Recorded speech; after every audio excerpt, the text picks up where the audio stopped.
आप थोड़ी देर अपनी आंखें बंद करें और इमेजिन करें कि आप एक ऐसे इंसान हैं जो कि एक हादसे का शिकार हो जाते हैं और इस हादसे में आप दुनिया के सबसे विशाल एंडीज की बर्फीली पहाड़ियों में गुम हो जाते हैं और आपको नहीं पता कि आप इस वक्त कहाँ पर हैं और आपको पता चलता है कि आप एक ऐसी जगह पर फंस गए हो जहाँ -30 डिग्री सेल्सियस की ठंड में सरवाइव करना है। और आपकी मदद के लिए आपके सामने से कई सारे हवाई जहाज गुजरे, लेकिन बर्फीली पहाड़ियों की वजह से रेस्क्यू टीम भी आपको नहीं देख पाते हैं। और अब आपको नहीं पता कि -30 डिग्री सेल्सियस की ठंड में कैसे सरवाइव किया जाए। अब आप अपनी आंखें खोलें और ऊपर वाले का शुक्र करें कि आप सही सलामत हैं, क्योंकि आज जो मैं आपको कहानी सुनाने वाला हूँ वो कोई इमेजिनेशन नहीं है बल्कि एक रियल स्टोरी है। बात है 12 अक्टूबर साल 1972 की। साउथ अमेरिका के यूरुग्वाई देश से एक छोटा सा हवाई जहाज उड़ान भरता है और इस जहाज में बैठे हैं कुछ हट्टे कट्टे रग्बी टीम के प्लेयर्स। और ये प्लेयर्स मैच खेलने जा रहे हैं चिली देश की राजधानी सांटियागो।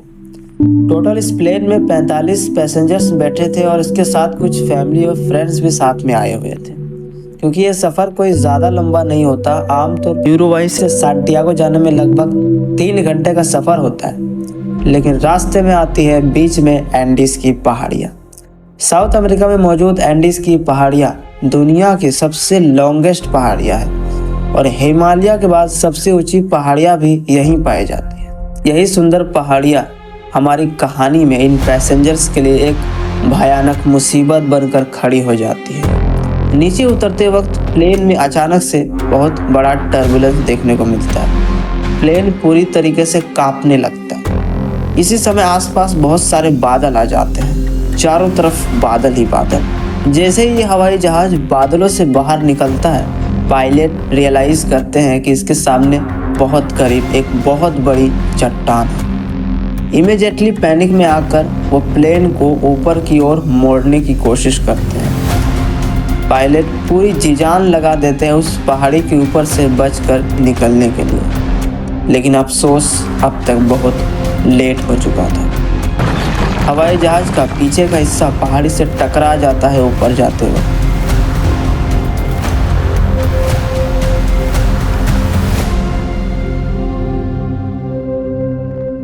प्लेन में सब कुछ तहस-नहस हो गया। जो पैसेंजर्स की सीटें थी वो प्लेन से फटकर बाहर आ जाती है और प्लेन पूरी तरीके से क्रैश हो जाता है और 2 पायलट तुरंत मारे जाते हैं। ये हवाई जहाज अब ये किसी एंडीज की अनजान पहाड़ियों में 3570 मीटर की हाइट पर टूटा हुआ पड़ा है। लेकिन हैरानी की बात यह है कि ये प्लेन में बैठे 45 लोगों में से 33 लोग अभी भी जिंदा हैं। ये इस हादसे के बाद किसी तरीके से सरवाइव कर गए हैं, लेकिन प्रॉब्लम यह है कि इनमें से कई लोग जख्मी हैं और कोई नहीं जानता कि ये कहां पर फंसे पड़े हैं। और ये सर्वाइवर्स की दर्दनाक कहानी तो बस अभी शुरू हुई है दोस्तों। ना तो वो लोग उस वक्त इमेजिन कर सकते थे और ना ही आप लोग इस वक्त इमेजिन कर सकते हो कि इन सर्वाइवर्स के साथ आगे हुआ क्या। आइए जानते हैं आज के इस वीडियो में। इस हादसे के बाद 2 सर्वाइवर्स ऐसे थे जिन्हें ज़्यादा चोट नहीं पहुंची थी। पहले 19 साल के रॉबर्टो कैनेसा और दूसरे 20 साल के गुस्तावो ज़र्बिनो। ये दोनों लड़के मेडिकल स्टूडेंट भी होते हैं, तो ये तुरंत काम पर लग जाते हैं ये देखने के लिए कि कौन कौन जिंदा बचा है और कैसे घायल लोगों की मदद करी जा सकती है। इनमें से एक पैसेंजर्स है 23 साल के फर्नांडो पैराडो। ये बहुत जख्मी होने की वजह से अब कोमा में है। जितना इनसे हो सकता था ये कोशिश करते हैं बचे हुए सर्वाइवर्स की मदद करने को। दूसरी तरफ इस प्लेन की गायब होने के 1 घंटे के अंदर अंदर ही Chilean air search and rescue service को खबर लग जाती है। 4 हवाई जहाज तैनात किए जाते हैं सर्वाइवर्स को ढूंढने के लिए। शाम से लेकर रात तक ये क्रैश साइट को ढूंढने की कोशिश करते हैं, लेकिन अफसोस इन्हें कुछ भी नहीं मिलता। प्रॉब्लम ये थी कि ये हवाई जहाज वाइट कलर का था और ये एक ऐसी जगह पर गिरा था जहाँ चारों तरफ सिर्फ बर्फ ही बर्फ था। बर्फीली पहाड़ियों में से ढूंढ पाना बहुत बहुत मुश्किल काम था। 13 अक्टूबर की रात को बचे हुए पैसेंजर्स को बड़े ही उम्मीद थी कि बस किसी तरीके से वो यहाँ एक रात गुजार ले, ठंड से बचने का कोई ना कोई तरीका ढूंढ ले। अगले दिन उन्हें कोई ना कोई तो ढूंढ ही लेगा।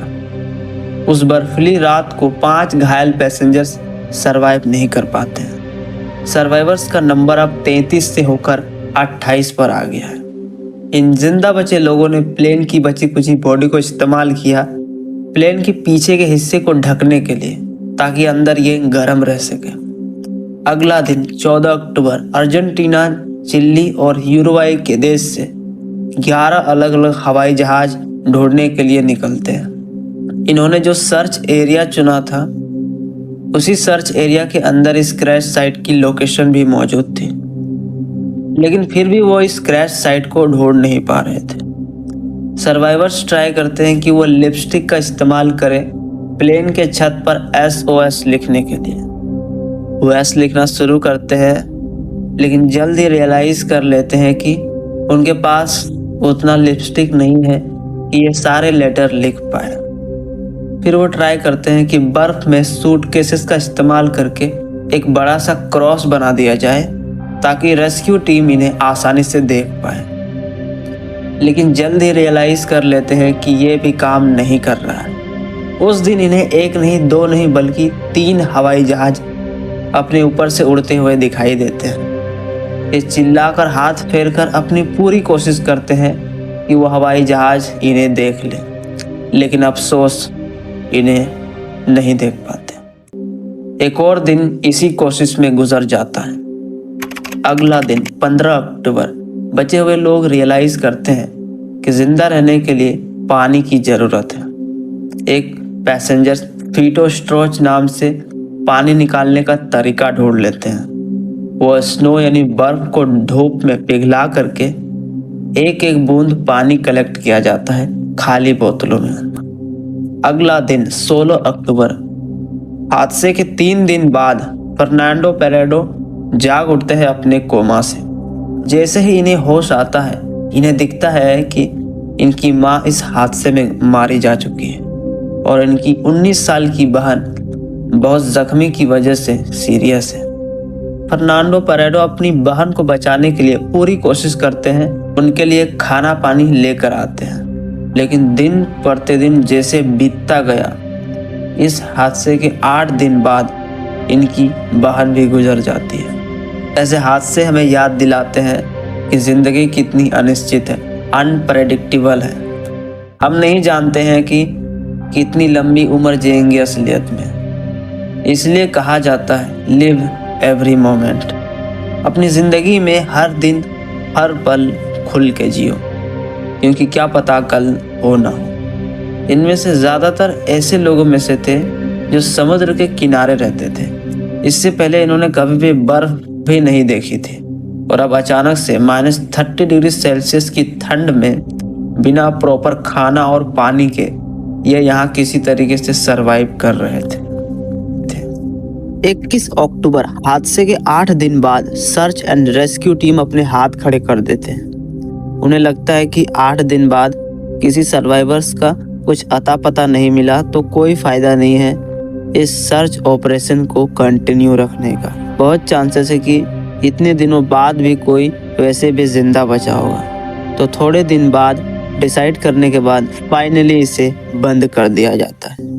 इसी बीच सर्वाइवर्स को एक टूटा हुआ रेडियो पड़ा हुआ मिलता है हवाई जहाज के सीटों के बीच। एक survivors rugby players Roy Harley, इसे इलेक्ट्रॉनिक का थोड़ा एक्सपीरियंस होता है, तो ये उस रेडियो को ऑन करने की कोशिश करते हैं और इनके एफर्ट की वजह से फाइनली ये रेडियो ऑन हो जाता है। इस रेडियो से सिर्फ 1 वे कम्युनिकेशन हो सकता था। बाहर की चीज़ें ये सर्वाइवर्स सुन सकते थे, लेकिन खुद से ये मैसेज बाहर नहीं पहुंचा सकते थे। ये रेडियो ऑन करते हैं हादसे के 11 दिन बाद। तब इन्हें पता चलता है कि सर्च ऑपरेशन कैंसल्ड किया जा चुका है। इन लोगों का दिल पूरी तरीके से टूट जाता है। कुछ लोग रोने लगते हैं इस खबर को सुनने के बाद। कुछ लोग हाथ जोड़कर ऊपर वाले से दुआएं मांगने लगते हैं। 11 दिन बाद खाना बिल्कुल पूरी तरीके से ख़त्म हो चुका था। 3800 मीटर की हाइट पर यहाँ कोई पेड़ पौधे नहीं थे, ना ही कोई जानवर थे जिन्हें मारकर खाया जा सके। कुछ लोग ने तो प्लेन की कुछ पार्ट्स को ही खाने की कोशिश करते हैं, जैसे सीटों पर लगी कॉटन को और लेदर को खाने की कोशिश करी, लेकिन ये इससे और भी बीमार ही पड़ गए। ऐसी सिचुएशन में जब भूखे मरने के अलावा और कोई ऑप्शन ही नहीं बचा, तो इन सर्वाइवर्स ने कुछ ऐसा किया जिसे सुनकर आपके होश उड़ जाएंगे। इन्होंने डिसाइड किया कि जिंदा रहने के लिए अपने दोस्तों और परिवार के सदस्यों के मुर्दा बॉडीज को खाने के अलावा और कोई रास्ता नहीं है। यह फैसला लेना बिल्कुल भी आसान नहीं था, क्योंकि ज़्यादातर लोग जो मारे गए थे इस हादसे में वो दोस्त थे, क्लासमेट थे, फैमिली मेम्बर्स थे या रिलेटिव्स थे। ये आइडिया पहले कैनेसा को ही आया, तो उसी ने पहले ट्राई किया ये सब करने को। कुछ लोगों ने तो खाने की कोशिश करी, लेकिन उनसे बिल्कुल हजम नहीं हुआ। उन्होंने उस वक्त मना कर दिया, लेकिन 2 दिन जब और गुजरे, जब और कोई ऑप्शन ही नहीं दिखा, तो फाइनली इन्होंने भी इंसानों की मुर्दा बॉडीज को अपना खाना बनाया।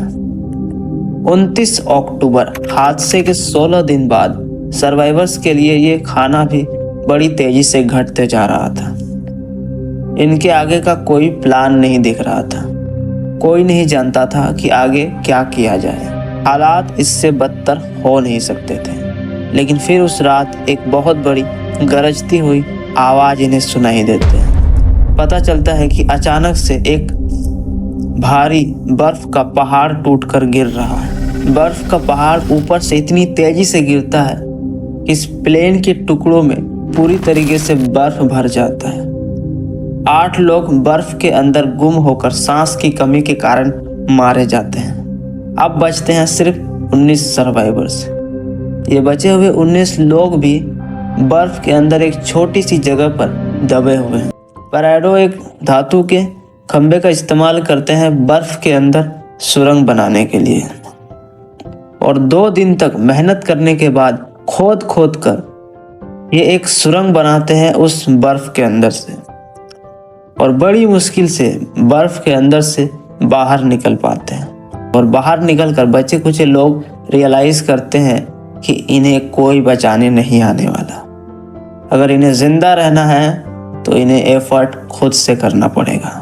यहाँ क्रैश साइट पर बैठे रहकर मदद की उम्मीद करने का कोई फायदा नहीं। मरना ही है तो आखिरी दम तक कोशिश करके मरे। कैनेसा, परेडो और विजेंटीन सबसे स्ट्रॉन्गेस्ट सर्वाइवर्स में से थे, तो सभी लोग मिलकर डिसाइड करते हैं कि इन तीनों को थोड़ा ज़्यादा खाना दिया जाए और सबसे गर्म कपड़े इन्हें दिया जाए, क्योंकि ये लोग कोशिश करेंगे बाहर निकलकर पैदल चलकर मदद ढूंढने के। सबसे पहला काम था लोकेशन का अंदाज़ा लगाना। क्रैश होने के पहले को पायलट ने एक स्टेटमेंट दी थी कि इनके हवाई जहाज ने क्यूरिको शहर को पार कर लिया है। तो इन लोगों ने अंदाज़ा लगाया कि अगर हम वेस्ट साइड में कुछ किलोमीटर दूर चलेंगे तो हम ज़रूर चिली के कुछ एरिया में पहुंच जाएंगे।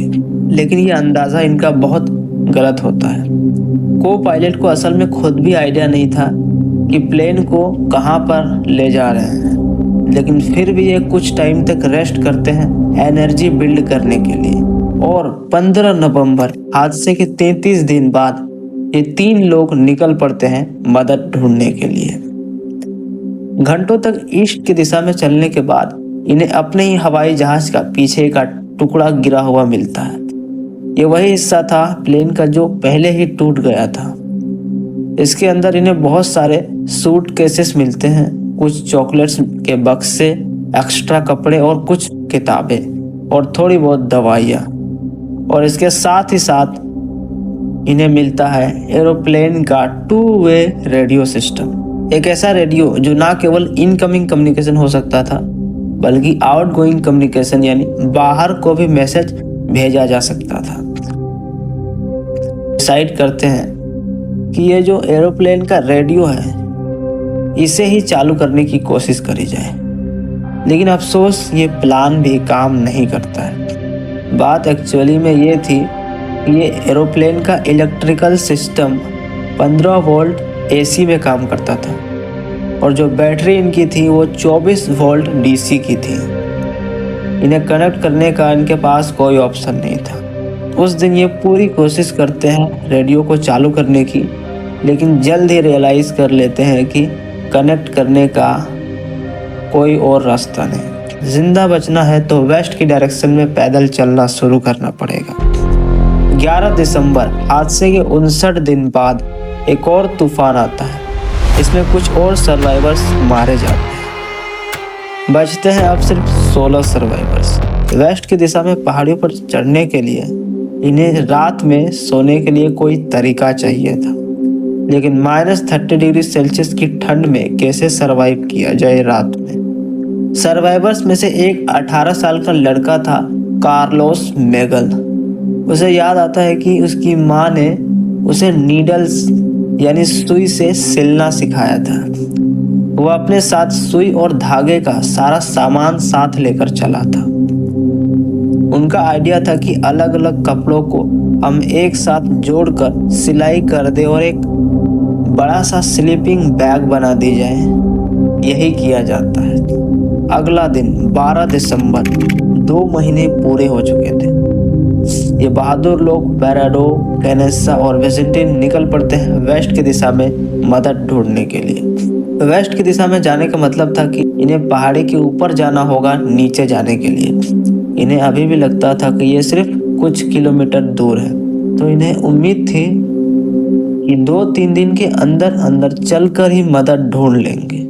इसलिए इनके हिसाब से इन्होंने खाना पानी लिया था, और खाने के लिए वही जो डेड बॉडीज के जो टुकड़े थे रख लिए थे खाने के लिए। और सभी प्लानिंग करने के बाद निकल पड़ते हैं 12 दिसंबर हादसे के 61 दिन बाद वेस्ट की दिशा में पहाड़ी के उस पार मदद ढूंढने के लिए। इनके पास कोई नक्शा नहीं था, कोई कंपास नहीं था और ना ही कोई एक्सपीरियंस था। इन्होंने सिलाई करके एक स्लीपिंग बैग बनाया था, वो रात को काम आता है।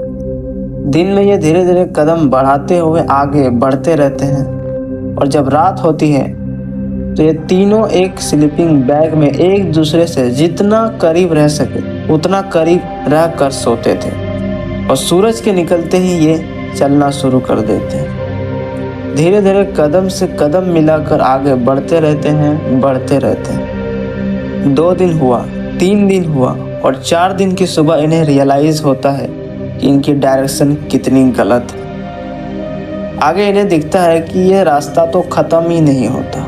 खाने की कमी की वजह से विजेंटीन डिसाइड करता है कि वो वापस क्रैश साइट पर वापस चला जाएगा, और बचे हुए 2 लोग ही आगे बढ़ेंगे ताकि खाने की कम ज़रूरत पड़े। 15 दिसंबर विजेंटीन अपना रास्ता वापस ले लेता है, जो कि बहुत ही आसान रास्ता होता है, क्योंकि पहाड़ से नीचे की ओर जाना था तो स्लाइडिंग करके 1 घंटे के अंदर अंदर ये क्रैश साइट पर वापस पहुंच जाता है।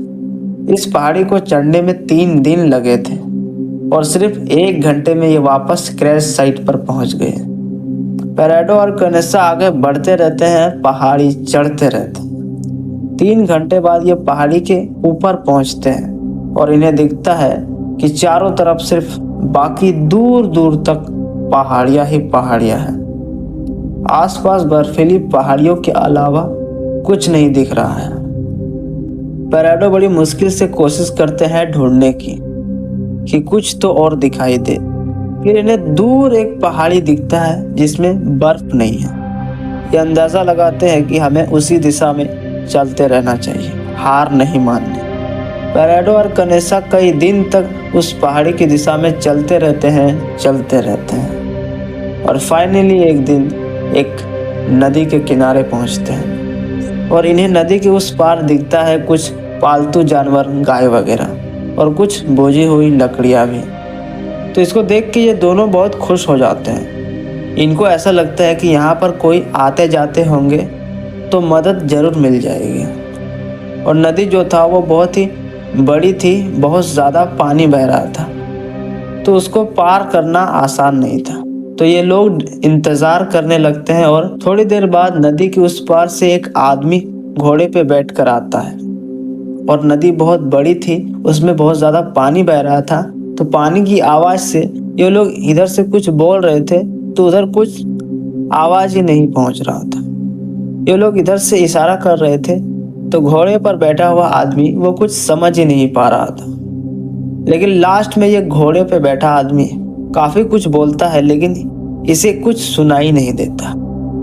लेकिन एक वर्ड इन्हें सुनाई देता है, टुमारो, यानी मैं कल दोबारा आऊंगा।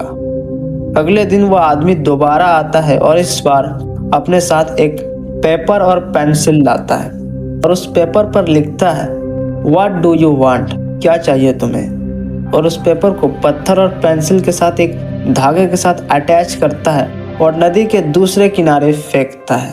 पेरेडो को पहली बार मौका मिलता है अपना मैसेज बाकी दुनिया तक पहुंचाने का। पेरेडो इस पेपर पर लिखते हैं स्पेनिश भाषा में, I come from a plane that fell in the mountain.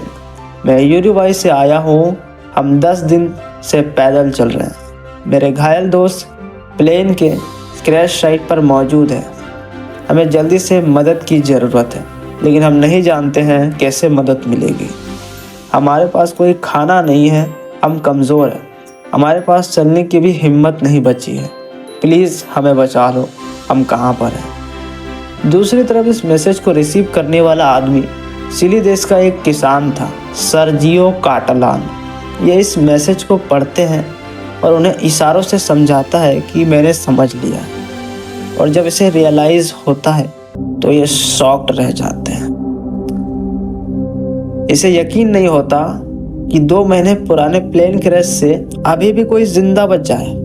Sergio bread का टुकड़ा फेंकते हैं नदी के दूसरे किनारे और अगले कुछ घंटों तक घोड़े पे बैठकर इनका मैसेज चिली के सबसे करीब के शहर में पहुंचाया जाता है और इन्हें बचाने के लिए तुरंत रेस्क्यू टीम आती है। पता चलता है कि अपनी उम्मीद के बल पर पिछले 10 दिनों में ये 61 किलोमीटर पैदल चलकर आए हुए थे।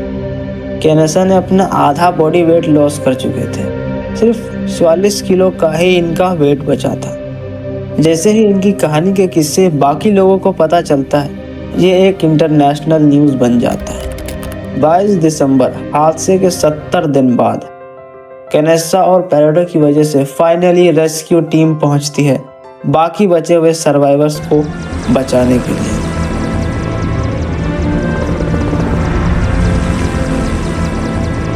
और इस तरीके से टोटल में 16 सर्वाइवर्स की फाइनली जान बचती है। ये कहानी दुनिया के सामने लेसन है उम्मीद को लेकर। अगर आपने ठान ली है कुछ कर दिखाने की और आपके अंदर सब्र और इंसानियत है तो क्या कुछ करना नहीं पॉसिबल है। आप चाहे तो ऐसी चीज़ें अचीव कर सकते हैं जो आप सपनों में भी नहीं सोच सकते। वो कहते हैं ना, किस्मत में लिखा हो या ना हो वो अलग बात है, लेकिन हम कोशिश न करें ये बहुत गलत बात है। वीडियो पसंद आया हो तो एक और ऐसा वीडियो देख सकते हैं कि कैसे एक इंसान 438 दिनों तक सबसे बड़े समुद्र के बीचों बीच जाकर फंस जाता है और खुद को कैसे बचाता है। यहाँ क्लिक करके देख सकते हैं।